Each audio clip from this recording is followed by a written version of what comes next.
This episode is brought to you by Veridesk. Veridesk makes office furniture simple. Seriously. Everyone probably knows their height adjustable stand-up desk.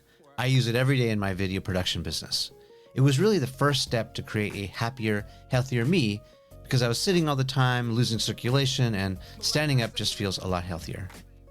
Today, Veridesk has a full line of furniture and accessories for the office or the classroom, and they make it easy to order, assemble, and change around as you need it. You really got to check them out.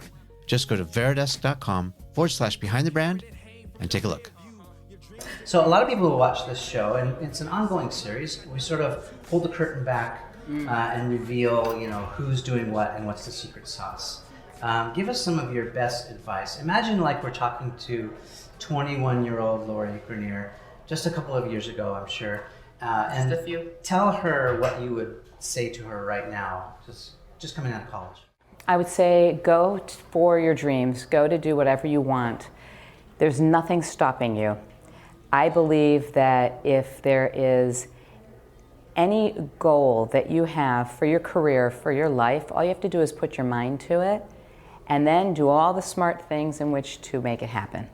I don't know the word no. So I would say be fearless, be driven, be confident, and don't worry about what happens. Make it happen. It's good advice. Now, do you speak from experience? Do you say that because you did the opposite? Or were you ever in a position where you were fearful or you were hesitant? Or? No, actually, I'm not saying this in an arrogant way, but I just think I always knew that I was an entrepreneur. I wanted to be independent. I didn't want to work for anybody else. I knew my personality type. I was very creative, and I just needed to find what it was I wanted to do. And I fell into it accidentally. I think what I hear people talk about that stops them often is a lack of confidence or a lack of or concern. They don't want to put in the time that it's going to take. So they'll say, well, I really wish I could do this, but they want someone else to do the work for them. That's not what I would tell people to do. I would say you're probably not an entrepreneur. But I think anybody starting out, whether they want to be an entrepreneur or not, I think you really just have to figure out what it is you love. And then how can you do it? Because if you're doing what you love, you'll do well at it. And I don't know, my whole philosophy is you can make anything happen. Yeah, we watch the show and we see you positioned as the queen of QVC and the patent maven and the warm-blooded shark. Yeah, but I want to hear it from you. What's Lori's legacy? What are you good at? Maybe something that we don't know. What am I good at? Yeah. Oh, well, my superhuman power. I think the thing I'm really good at is knowing what people want. I just have a gut, innate instinct for knowing what people want. And that helps me to make the right decisions often. And then I think probably that I'm pretty fearless when it comes to business. Things don't really faze me. I just think, what do I need to attain my goal? If something's an obstacle in my way, I'm going to forge through it. There's always a way to find a solution, and I find them. I make things happen. Yeah. I'm the same way. I am someone who makes things happen. Straw into gold. Not always gold, but so I can relate with that.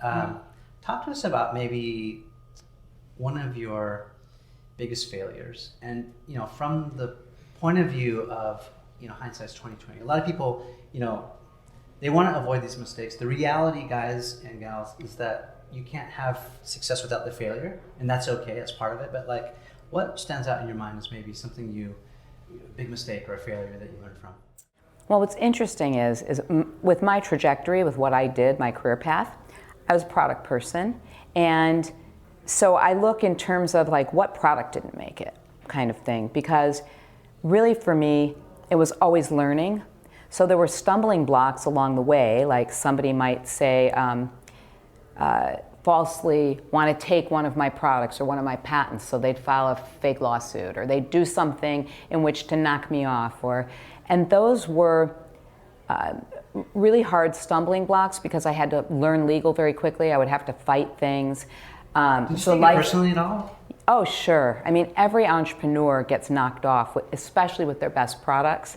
And then, of course, you take it personally. It's your baby, so then you're like, no, I'll be damned if I'm going to let them take my baby. So those were some hard lessons. I don't think I look at them as failures. I look at them as roadblocks. For me, a failure in my career, because I was lucky, I had a very straight up trajectory.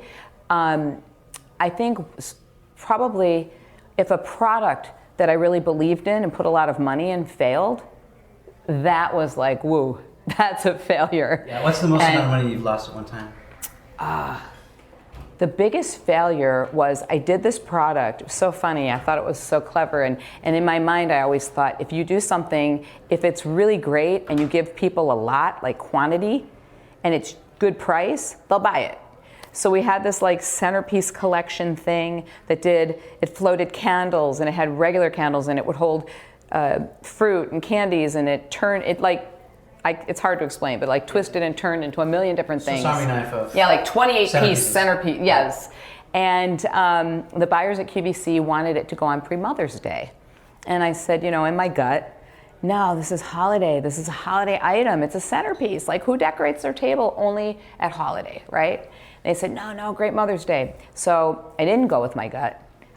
Had it be a pre-Mother's Day present, I think we brought in like 100,000 pieces, and I think I sold like 30 for one day. It was a one-day selling thing, and that was tragic. It was like, oh my God, what are we gonna do with these?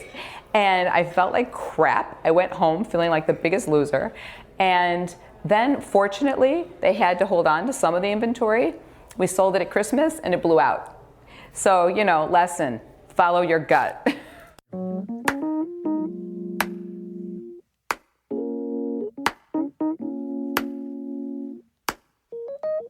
I mean, we were just sitting back, chopping it up, reminiscing about the good old days and all that. Tracking my roots, where I came from and where I'm going.